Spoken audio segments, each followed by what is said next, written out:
Please be standing for the Chairman of Thanet District Council.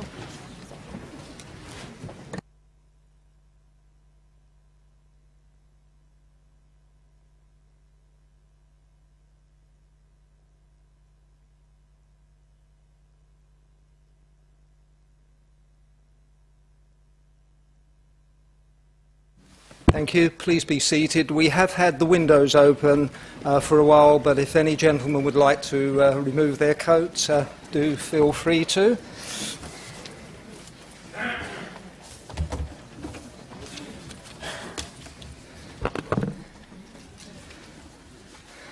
Good evening, members, officers of the Council and members of the press and public.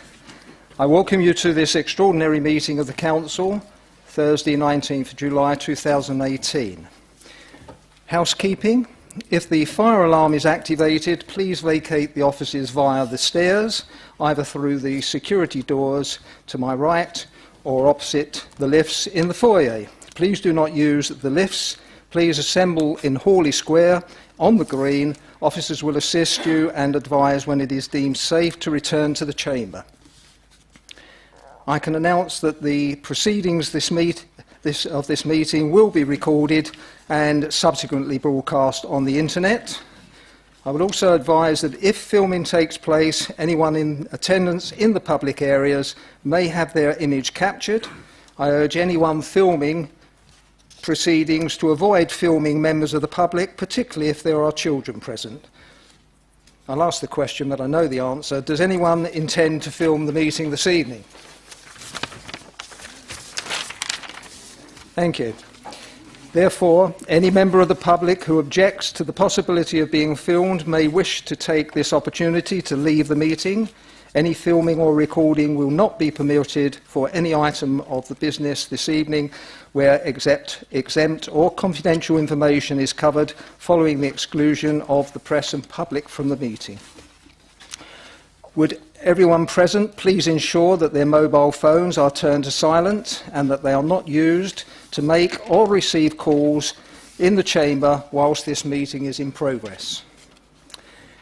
Move on to the agenda now. Agenda item 1, apologies for absence. We've received apologies from Councillor Fenner, Councillor Linda Potts, Councillor Roy Potts. Are there any other apologies for absence this evening? In that case, I'll move on to agenda item 2, announcements.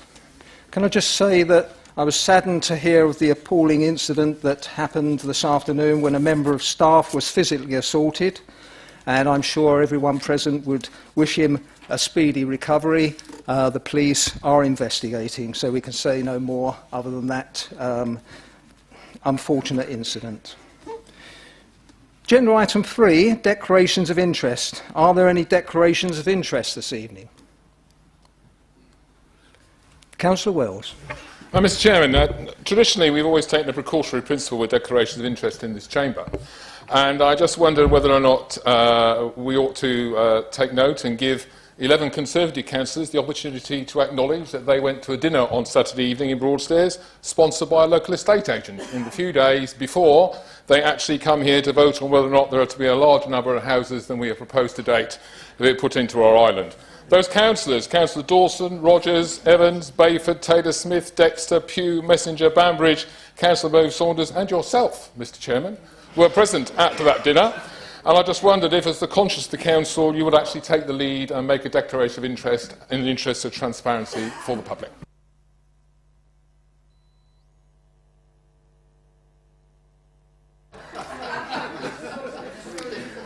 I was indeed at that dinner. It was a dinner organised by the North and South Conservative Associations. I accepted the invitation on behalf of South Thanet Conservatives. As chairman of South Thanet Conservatives, I was unaware of who the other guests were going to be, and yes indeed I was quite surprised that there were a number of faces that I recognised from the local business sector, but I can assure members of the chamber this evening that my table was well away from the business tables and there were no business transactions to my knowledge taking place, and I'm sure other members that were there will confirm exactly the same, but thank you for pointing it out. I will discuss the matter with the monitoring officer, and if necessary, I will fill in the necessary declaration form. Thank you. So, we move on to agenda item 4, the main agenda of this evening, which is the Thanet Local Plan, Publication Stage, Regulation 19 and Submission for Examination, Regulation 22. Members would have found notes on their chairs. Can I ask, do members need to have a few minutes to digest those notes before we move on to the main agenda item? So I think if sufficient people are interested, or shall we move on? In that case, we'll move on, and I call upon the leader. Thank you, Chairman. I would remind members that the local plan is a statutory document that is assessed by an independent planning inspector and must be clearly evidence-based. The purpose of the local plan is to set out the development strategy for the district for the period to 2031, identifying sites to be met objectively assessed housing, employment and other needs. The plan also identifies areas to be protected from development, such as international wildlife sites, green wedges and flood risk areas. The local plan provides a starting point for considering planning applications and helps to provide certainty about development for local people, developers and investors alike. I'd just like to remind members how we've got to where we are today. In January, the previous administration tabled a draft local plan which proposed a mixed-use allocation on the Manston Airport site. This was rejected by 35 councillors. I'd remind Council that some 48 councillors were elected, having promised to see aviation return to Manston if they possibly could. The draft local plan before you tonight, recommended by Cabinet, leaves the Manston site unallocated for at least 2 years following the adoption of a new local plan, acknowledging the current DCO process for the site and allowing for potential indemnity partners in a future CPO process to come forward. It must be stressed that current airport-related policies, including EC4, would remain in force until a new local plan is adopted and will continue to carry weight in planning decisions. It's important that there is no further delay to the local plan process. Members will be aware that the Ministry for Housing, Communities and Local Government is already assessing the position of the draft local plan in Thanet with a view to further intervention if the draft local plan does not proceed in a timely fashion, effectively removing council control of the process. Delay also risks being caught by the proposed change in the formula used to assess housing need, leading to an increase in our housing target of over 3,000 extra homes. I would remind members that before us tonight is a draft local plan to be published for comment and then submitted for examination. Those who disagree with aspects of the plan should make comment, and I would encourage as many people as want to do that, because that will then give them the opportunity to make representation in person at the public inquiry. In the meantime, I urge members to support the recommendation and move the local plan process forward. Thank you, Chairman. Oh, sorry. I better move it, hasn't it? I've said it. So I move the recommendations on the members' notes, which are proposals coming from Cabinet from parenthesis 1 through to parenthesis 6. I so move, Chair. Thank you. Is there a seconder? Thank you, Chairman. I'd like to second that. Thank you, Councillor Savage. Councillor Groves. Yes, Chairman. At the moment, we are looking at one option, which I believe originally we had 2 options, which was option 1 and option 2.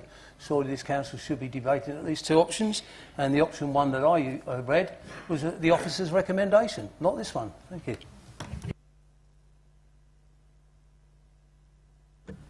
That's not the Cabinet's recommendation. Yes. Leader, would you like to respond? Yeah, 2 options came before Cabinet, and after debate we actually opted for option 2. Councillor Campbell. Yes, thank you. Hopefully no brain fade this evening. And just to ensure there isn't, I've written it down. I had the windows opened for your benefit, Councillor Campbell. Thank you. I suffered exactly the same brain seizure last night. Okay. Thank you, Chair. This afternoon and again this evening, Councillor Bayford sought to justify his Cabinet's adoption of the overview and scrutiny recommendations by stating that most councillors were elected on the promise that they would return Manson as a functioning airport and they should honour that promise to their residents. Now, on the face of it, this is a very laudable statement. However, what it does not take into account is the consequence of that now-known promise. This council now knows and has evidential reports that a functioning airport on that site is unsustainable. It has no countermanding evidence to the contrary and is not seeking any. Why? Because they know that that evidence does not exist. So if, or should I say when, this council supports this Cabinet recommendation, we will have a draft local plan with a large brownfield site in the middle of Thanet unallocated for at least 2 years, with a consequence of over 2,500 homes being allocated on greenfield sites, which, because of their diverse locations, will not generate the necessary infrastructure investment, putting local services under enormous strain. Upon public examination, the inspector will have our draft local plan with a large brownfield site unallocated for at least 2 years, and our legally required brownfield site register, which allocates that very land for housing locally. By the way, this iteration of the local plan reduces the percentage of housing allocated on brownfield sites from 40%, option 1, down to 25%, something I am sure the inspector would take into account upon examination. Even though government instruction requires councils to include brownfield sites first. This council is already on a yellow card from the Department of Housing, Communities and Local Government for not producing a sound, evidence-based local plan. So what are the Cabinet proposing? Why, an unsound, not evidence-based plan for adoption. What makes me think we are heading for a planning car crash? I absolve completely the senior management team and our planning team, for they have recommended a sound, evidence-based option which has been rejected by Cabinet. In conclusion, I will ask one question. And I've got 2 pages stuck together. He's almost there. If this council does adopt the Cabinet proposal this evening, does that adoption in effect mean we are formally, as a council, rejecting planning application 180660, the onus of the site's application for mixed-use development? Thank you. Thank you, Councillor Campbell.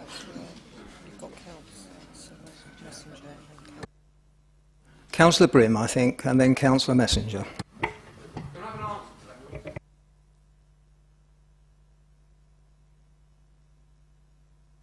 Leader's not standing. He's not indicated he wants to respond to that at this moment. So, Councillor Brim. Thank you, Mr. Chairman. First of all, this evening, I'd like to ask for recorded votes. This evening, I'm speaking on behalf of my constituents solely regarding the local plan and the overdevelopment of the village of Birchington. Section 3.16 of the Council's published local plan document specifically refers to Birchington as a village, albeit a large one. However, in your separate paper titled Housing Levels for Rural Settlements, your paper states the following: that a responsive approach should be taken to local circumstances in rural areas regarding the reflection of local need, including thorough rural exception sites where needed. The paper also states about promoting sustainable development in rural areas that will enhance and maintain the vitality of rural communities. The paper also states that a blanket expansion should be avoided unless supported by robust evidence. The village listed that are afforded this protection are as follows: Acol, Cliffsend, Minster, Monkton, St Nicholas, Manston and Sarr. However, you have left the village of Birchington off this list, and we are a rural area. By doing so, excessive housing could easily be foisted upon Birchington, which will result in us becoming a town. I have not campaigned against the overdevelopment of Birchington and Thanet in my role as a member of the public, TDC elected member, TDC Cabinet member and Vice Chairman of Campaign to Protect Rural England Thanet branch for the last 3.5 years to sit here tonight to go back on my word. I am therefore requesting that Birchington is afforded the same village status in line with the surrounding Thanet villages, and I would like this confirmed to me within a written response.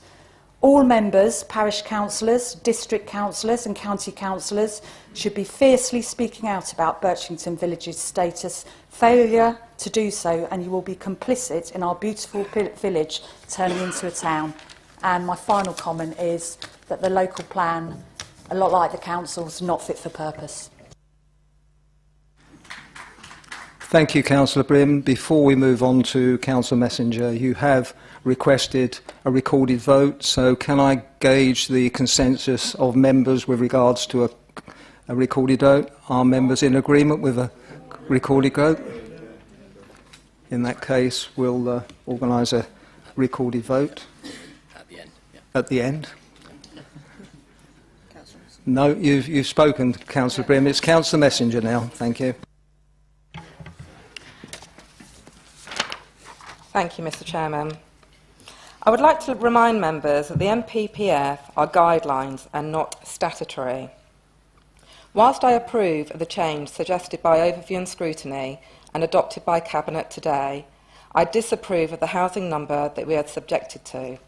And I want to reassure Westgate residents that I will do all that is within my power to fight the plan that we have inherited from UKIP. Thank you, Councillor Messenger. I have Councillor Dixon and then Councillor Constantine. Councillor Dixon. Thank you, Chairman. Councillor Bayford said at the council meeting just last week, a significant delay could result in further intervention by the Minister. The cost of any external work would have to be borne by the council. Even if there were no intervention, there would be significant costs to the council in reviewing and updating the evidence base. This could quite easily cost several tens of thousands of pounds. So why does this administration insist on going ahead with an unsound plan? Thank you, Councillor Dixon. Councillor Constantine.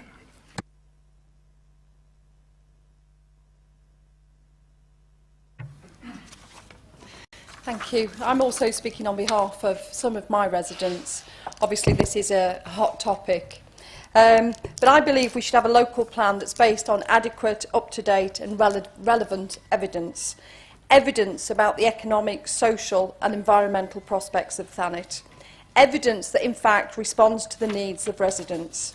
Let me repeat that. The needs of residents, most of whom are truly fed up and confused by this situation.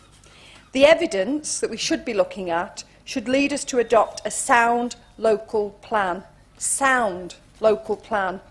It's our duty as councillors, our responsibility to ensure our strategies for housing are fit for purpose, that they are in fact sound. This plan is far from sound. We are, I believe, in effect, handing over control of our local plan to the DCHLG and James Brokenshire. And I have to say, it's inconceivable to me that he will aid an unsound plan. And what this does is it kicks the ball into the long grass. And those people here that need decent jobs, they can frankly whistle for those jobs for a while longer. And those people here that need decent homes can frankly whistle for decent homes because we're not in a position to build them. And I'm thinking particularly of those people that are rough sleepers, those people that are sofa surfers, and those 71 families that Leslie Game responded to my question last week.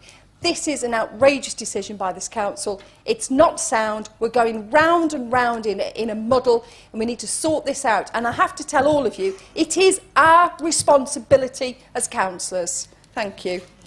Thank you, Councillor Constantine. I think next is Councillor Larkins and then Councillor Reverend Piper. And then Councillor Bambridge. Good evening, councillors, chair and public. New policies relating to green space, energy and water efficiency and internal space standards could not be applied in the event that we lose control of the plan. Thank you.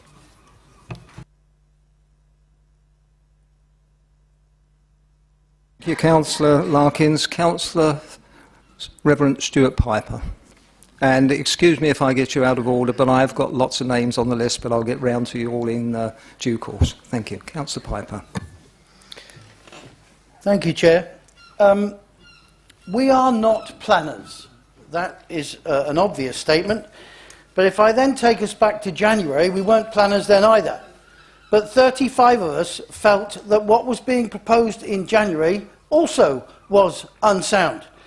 I would refer members and officers to the many items of correspondence which were available to be read on the Council's website from Southern Water, who did not fully support the idea, the Environment Agency, the Highways Agency, the military, Dover District Council and Kent County Council, who announced they were, at that time, £39 million short of the bill required to meet the infrastructure process. So I'm one who does not believe that the decision we took in this place in January was wrong. I believe we took the right decision to try and do better. Leader, you mentioned that we are where we are. I'd like to add a little bit to that. We are where we are, and we are in a hole. And the first thing about when you're in a hole, stop digging. This council, elected members, and what we've been doing since 2011 has been digging a hole that is bigger and bigger and bigger. And eventually we will not be able to get out of it, so the government will take over and they'll send us sort of a half-hearted attempt at a rope ladder or something, I'm sure, to get us out. We have to stop digging. We have to make a decision. I personally do not believe this is the best local plan we could have, but I also believe it's better than the one we were given in January for consideration. I further believe that it is time we put a marker in the sand. At the moment, we have no dog in the fight. We are not part of the process, really.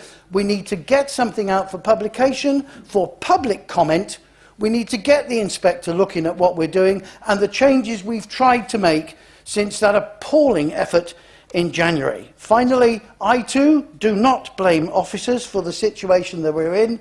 Whether you like it or not, Leader, it is the leader who sets policy with his or her cabinet, and officers implement it. We have been told that many times. Therefore, the situation we arrived at in January was not the fault of the officers. Thank you, Chairman. Thank you, Councillor Piper. Point well spoken. Councillor Banbridge. Thank you, Chair. I want it noted that I believe the logic of basing an important part of your local plan covering aviation on an out-of-date, spurious, untested piece of work such as the Avey Report that clearly contradicts the recent MPPF and National Aviation Policy, urging protection of airports and local plans, defies belief, as does the questionable credibility of advice saying to retain an aviation policy is unlawful, especially in light of the recently submitted DCO. I just want to give everybody a little bit of history so that we know why we are where we are. In 2015, 48 TDC councillors were elected on a promise to support the airport. From August 2015, Councillor Wells backed out of his promise and led a determined effort to designate Manston for housing. This was bound to end in defeat, as it did on the 18th of January, because the majority of councillors were determined to keep their promise that they made to their voters. Councillor Wells had nearly 3 years in which to produce a local plan which met the wishes of the voters, and he failed. The inevitable result was the intervention from the Ministry and the unseemly pressure now being placed on this council. Councillor Wells deliberately flouting the wishes of the voters is directly responsible for why we are where we are today. However, we are where we are, and we must do what we must do in order to ensure the best case scenario for Manston Airport. In this case, option 2 is that best case scenario, and although I am deeply unhappy that we have been unable to reintroduce robust, genuine aviation policy SP05, incorporating EC4 into the draft due to officer advice, I have no choice than to vote for option 2 as the only option that gives some protection to the airport, and I sincerely hope my fellow councillors, with respect to their electorate, are of the mind to do the same. Thank you, Councillor Banbridge. Councillor Wells, you have been named. Would you like to respond?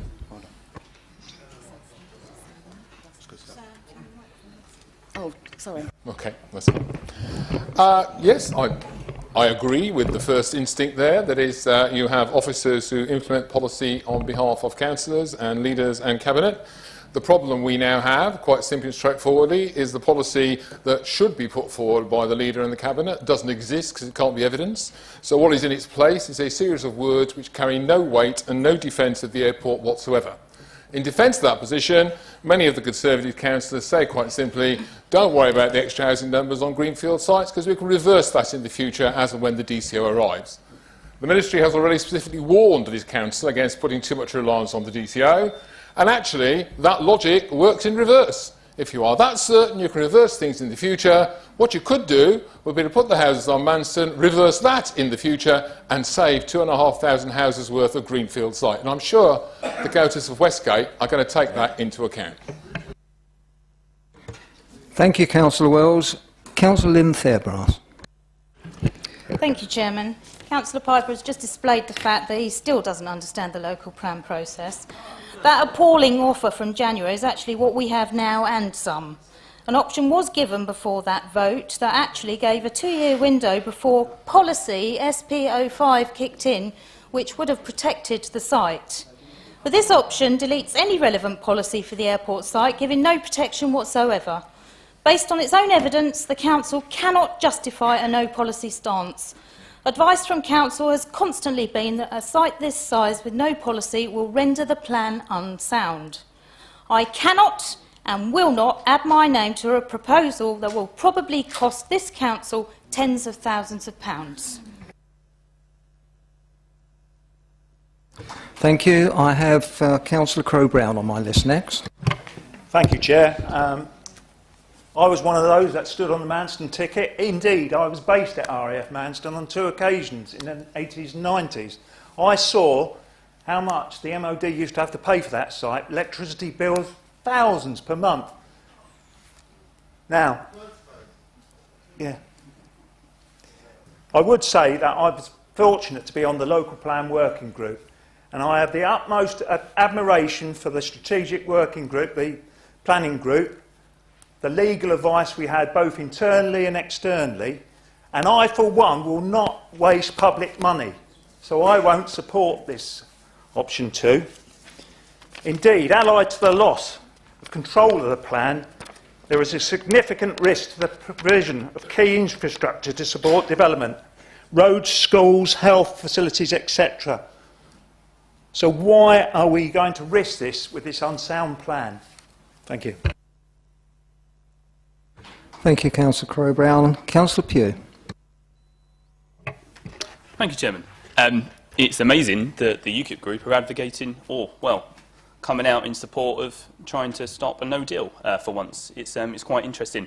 And I'd like to refer to Councillor Wells to the fact of the charity ball that 11 of us councillors attended at the weekend. You know, happy to declare it if I need to. My dad's an estate agent. I'll happily declare that. I haven't been to Crampton's recently, but I'll declare that if I need to.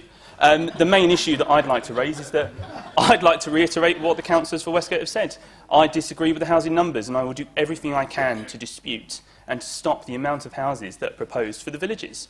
We don't need them. It's as simple as that. And the integrity of the villages needs to be saved. The integrity of the villages needs to be saved. It's as simple as that. And if we destroy Manston, we'll never get it back.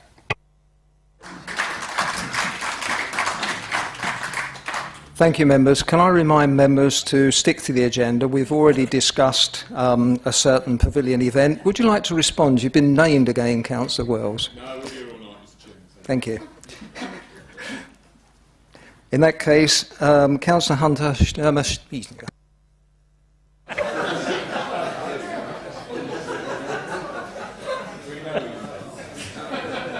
Thank you, Chairman. I have a question for our leader, Councillor Bayford.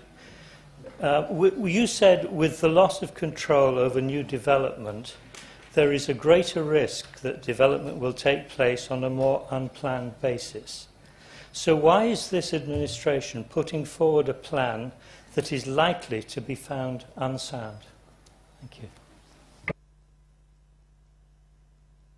Well, I'd refute that the plan being put forward is unsound, but I think the point being made that without a current local plan, then we find it much more difficult to control development in places we don't want it. Apologies, Hunter, my mouth is extremely dry. I've got Councillor Venables now. Kind of agreeing with my colleague Councillor Messenger over here, who is going to oppose houses being built in Westgate. I live in Westgate. I'm wondering what councillors in this chamber will actually be advocating for those houses to be built in their own wards, when most people seem to be opposed to those houses being built, and we have an option for them being built elsewhere on a brownfield site. I just wonder who is going to be saying, let's have them here. Thank you, Councillor Venables. I've got Councillor Wells and then Councillor Johnson. Councillor Wells. Okay, very, very simply and straightforwardly, because I think there's a risk that we could be here all evening if we're not careful. Councillor Campbell at Scrutiny said something very straightforward and very simple that I think we need to take into account at this point. We had a long and esoteric debate on what the difference was between the terms illegal and unsound in local plan terms. There is no doubt that option 2 is not illegal, mainly because it doesn't actually say anything. The words that are in it have no policy base, they have no evidence base. It is a form of words and aspiration rather than anything that you can firmly base any real decision on. However, if that is so, and it is so, then what we are proposing is an unsound plan, and I doubt that we'll ever get to public examination. I suspect that Mr Brokenshire and his team will be in and telling us what to do long before we get to that point. And that will be because there are too many councillors in this chamber who, like happened before with live animal exports, will not listen to professional advice and would rather listen to their own personal and private beliefs. Thank you, Councillor Wells. Councillor Johnson.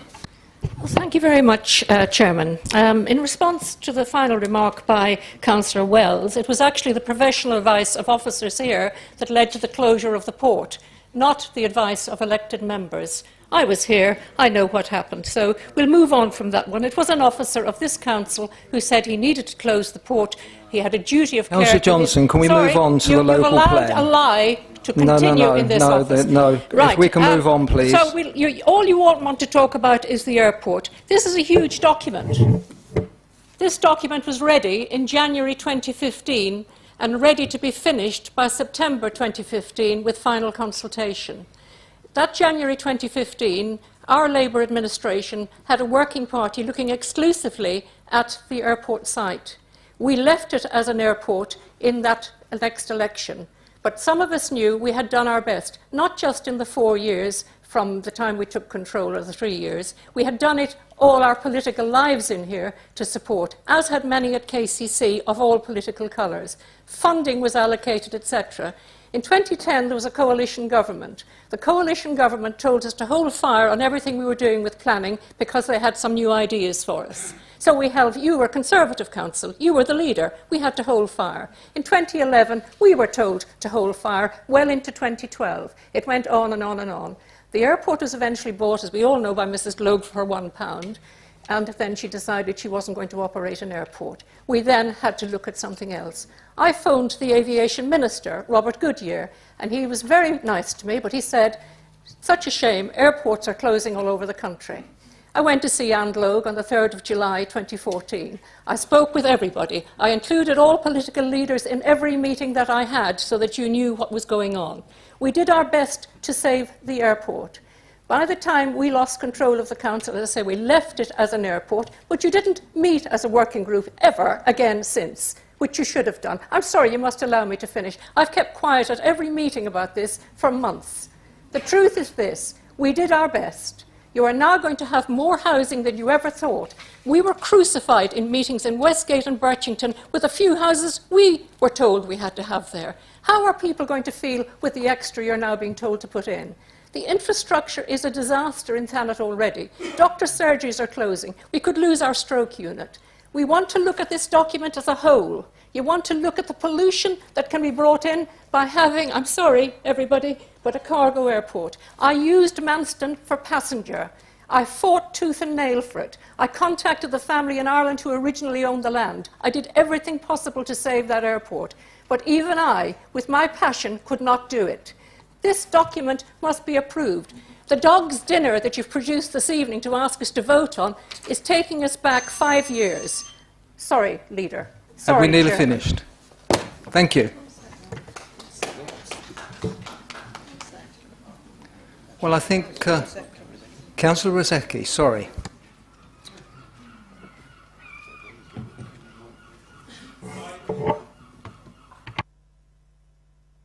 Thank you, Chair. Just a quick couple of words, having listened to the debate tonight. I see that Labour obviously want to build houses on the site, yet claim they want jobs. How are you going to get jobs out of that? I don't know, because I'm sure there'll be big companies that will be coming down from London and producing little caravan villages around the place and building housing if that was the case. My old outfit obviously didn't want the airport at its highest levels, otherwise we could have achieved that, no problem, when we had control of the council. Councillor Bayford has listened to what the independents have said and has adjusted some of the wordings to help us move along and get the airport. We do need the airport here in Thanet. It will bring the jobs that Thanet needs, and it's the best thing and the only thing that can be used on the Manston site. Thank you, Chair.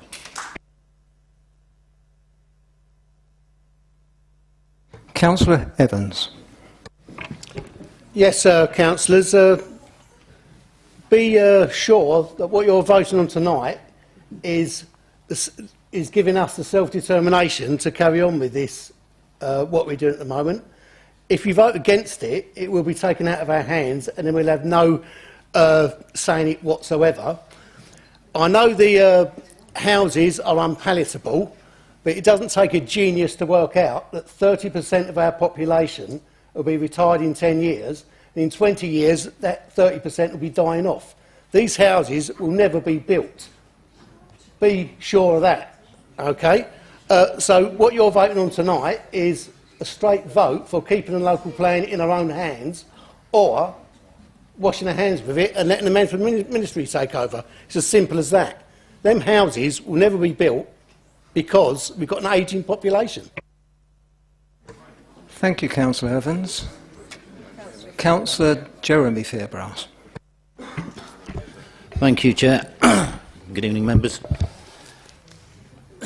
Councillor Bayford has said, all the time there is no adopted local plan, there is a significant risk that the Council cannot demonstrate a 5-year housing supply.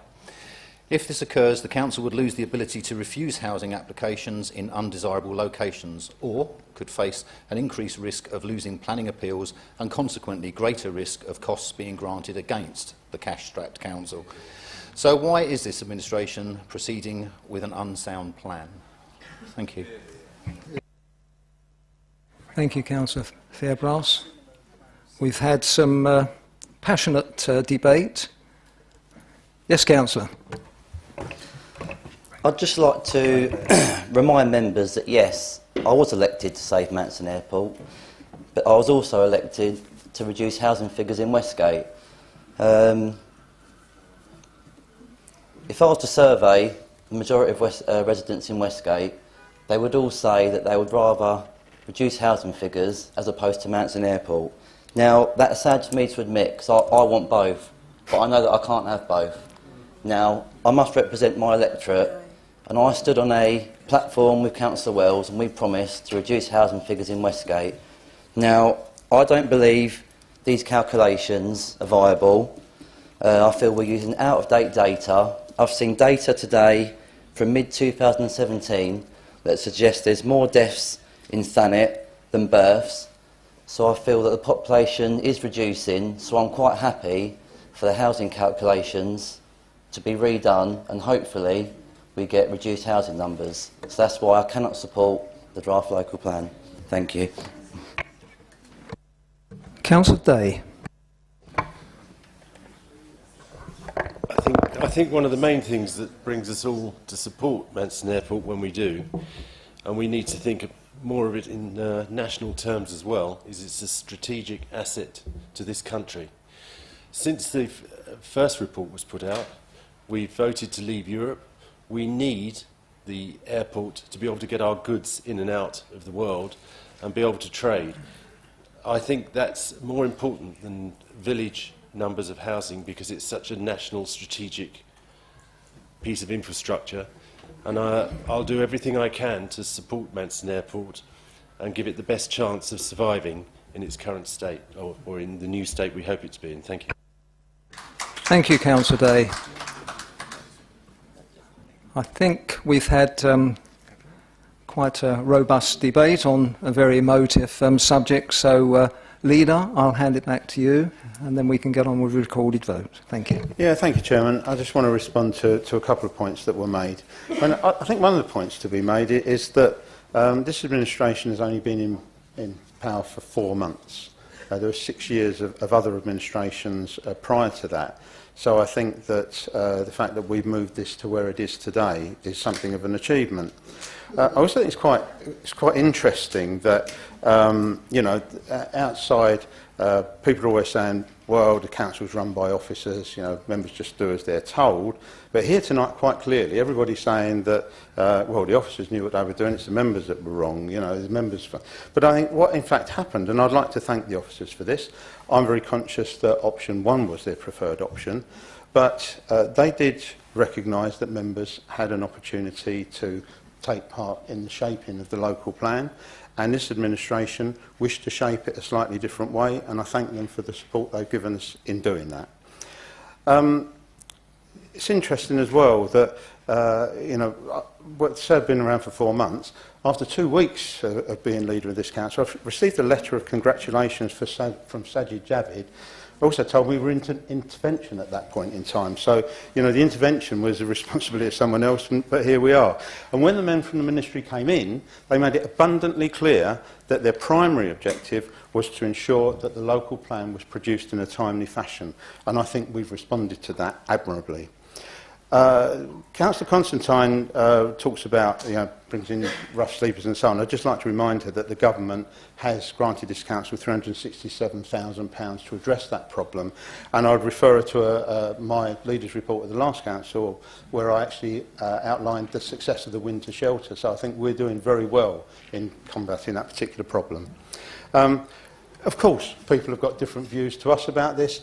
I would urge them to take advantage of the opportunity to go along, you know, put comments in the comment stage, in the publication stage, and to go along to the public inquiry and make their points known, because that's where this plan will finally take shape. I can't let Councillor Fairbrass get away with the suggestion that we had an option on the table in council. It wasn't in council. No, council, you're giving the impression that council rejected. Let the leader speak, please. Thank you. Councillor Fairbrass is giving the impression that this council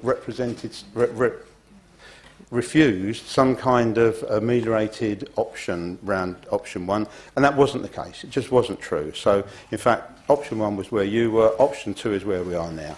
And what I've got to say in conclusion is that most members here tonight were elected on a pledge to do what they could to bring aviation back to Manston. Voting for tonight's recommendation gives us the chance to honour that pledge. Members, let's do the right thing. Thank you.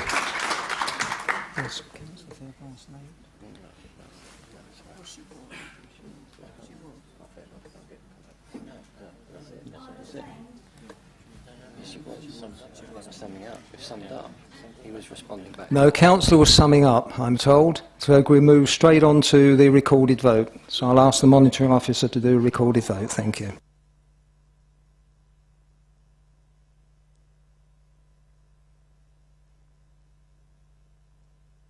In that case, Councillor Fairbrass. Thank you. Councillor Bayford, you're very well aware that there was a second option that was circulated, and it was in the public domain, that there was a policy set for SPO5 which was able to be deferred for 2 years. It was sent round to every group in this council, and none of the groups, apart from the Labour group, would support that. So there was no point in putting that to the council on the night of the vote. So I'd like you to retract that it's not true, please.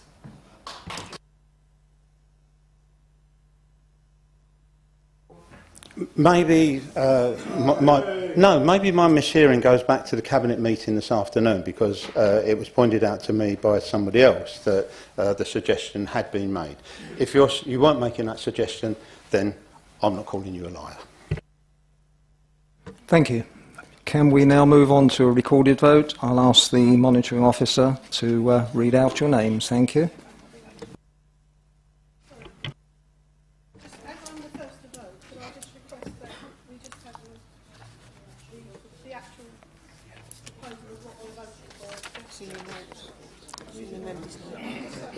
The proposal is with regards to the notes that you found on your chair this evening and as read out by the leader at the beginning of the debate. And that's from 1 through to 6. So that's what we're voting on. Monitoring officer? Thank you. If I can carry out the recorded vote. Councillor Ashby. Agree. Councillor Bainbridge. Agree.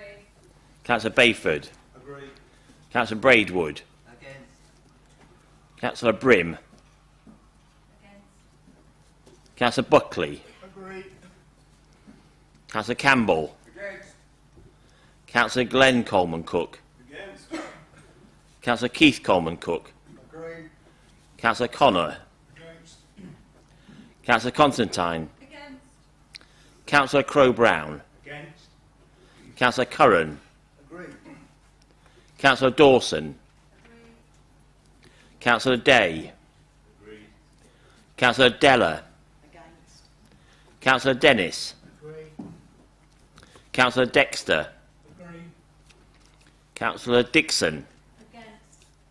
Councillor Edwards. Councillor Evans. Agree. Councillor Jeremy Fairbrass. Against. Councillor Lynn Fairbrass. Against.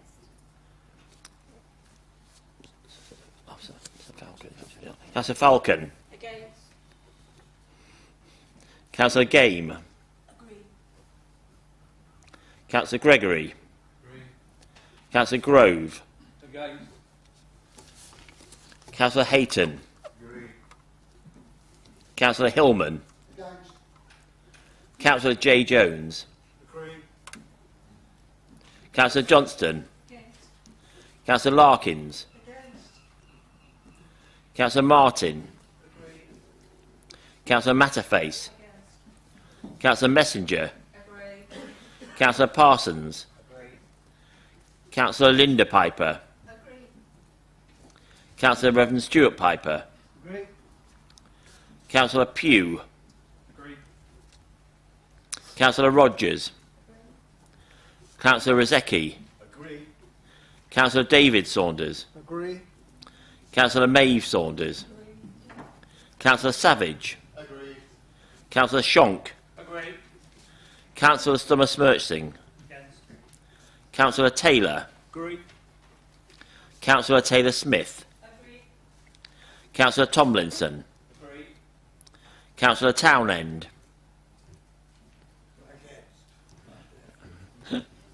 Councillor Venables. Against. Councillor Wells. Against. Thank you.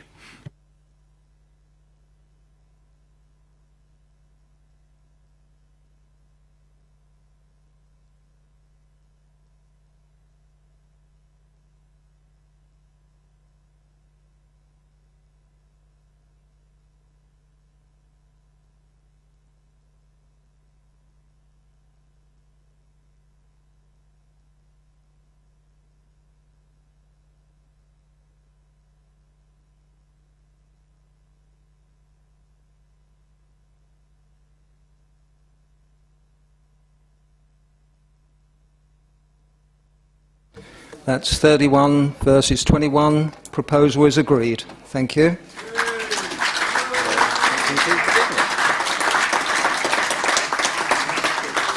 And that now concludes the business for the meeting of the Council this evening. Thank you very much for attending. Thank you.